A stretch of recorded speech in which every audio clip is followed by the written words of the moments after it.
Top quality और consistent performance के लिए सिर्फ सिल्वर पंप नाम याद रखना। চোখ রাখবো আবহাওয়ার খবরে। ঠান্ডা কমছে, গরম বাড়ছে, বৃষ্টিও আসছে। কাল থেকেই বাংলায় বৃষ্টির পূর্বাভাস রয়েছে। দক্ষিণবঙ্গে ঝড় বৃষ্টির হলুদ সতর্কতা জারি রয়েছে। রবিবার পর্যন্ত হালকা থেকে মাঝারি বৃষ্টির পূর্বাভাস। বৃষ্টির সঙ্গে বজ্রপাতও হতে পারে। উত্তরবঙ্গেও বিক্ষিপ্ত বৃষ্টির পূর্বাভাস দিচ্ছে হাওয়া অফিস। চাষিদের জন্য বিশেষ সতর্কবার্তা রয়েছে আবহাওয়া দপ্তরের তরফে।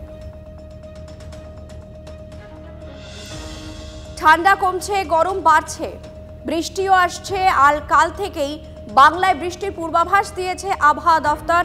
দক্ষিণবঙ্গে ঝড় বৃষ্টির হলুদ সতর্কতা জারি রয়েছে। রবিবার পর্যন্ত হালকা থেকে মাঝারি বৃষ্টি হতে পারে। বৃষ্টির সঙ্গে বজ্রপাতও হতে পারে। উত্তরবঙ্গেও বিক্ষিপ্ত বৃষ্টির পূর্বাভাস রয়েছে। চাষিদের জন্য বিশেষ সতর্কতা আবহাওয়া দফতরের। আমাদের সঙ্গে রয়েছেন আমাদের প্রতিনিধি কমলেশ। কমলেশ, কি জানাচ্ছে হাওয়া অফিস? দেখো, আবহাওয়া একটা বড়সড় পরিবর্তন আমরা দেখতে পাচ্ছি। আর ইতিমধ্যেই দিনের তাপমাত্রা এবং রাতের তাপমাত্রা দুটোই বাড়ছে এবং পশ্চিমী ঝঞ্ঝার জেরে জলীয় বাষ্প ঢুকবে। এতটাই জলীয় বাষ্প ঢুকবে, কাল থেকে আবহাওয়া আরো বদলে যাওয়ার সম্ভাবনা। বজ্র বিদ্যুৎ সহ বৃষ্টি হতে পারে কাল এবং পরশু দুটো দিনই, এবং তারপরেও শুক্র, শনি, রবিতেও হালকা বৃষ্টি হওয়ার একটা সম্ভাবনা রয়েছে। একে তো এই ফাল্গুনের শুরুতে বিয়ের মরশুম, অনেক বাড়িতেই বিয়ের অনুষ্ঠান রয়েছে, ফলে তারা বিপাকে পড়তে পারেন এই বৃষ্টিতে।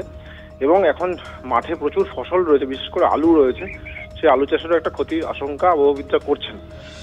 এই পশ্চিমী ঝঞ্ঝা অনেকটাই শক্তিশালী। আর দ্বিতীয়ত যেটা খুব গুরুত্বপূর্ণ, সেটা হচ্ছে বৃষ্টি শুধু হবে না, বৃষ্টির সময় বাজও পড়তে পারে। ফলে সেটা নিয়ে সতর্ক থাকা প্রয়োজন বলে মনে করছে হাওয়া অফিস। ধন্যবাদ তোমাকে।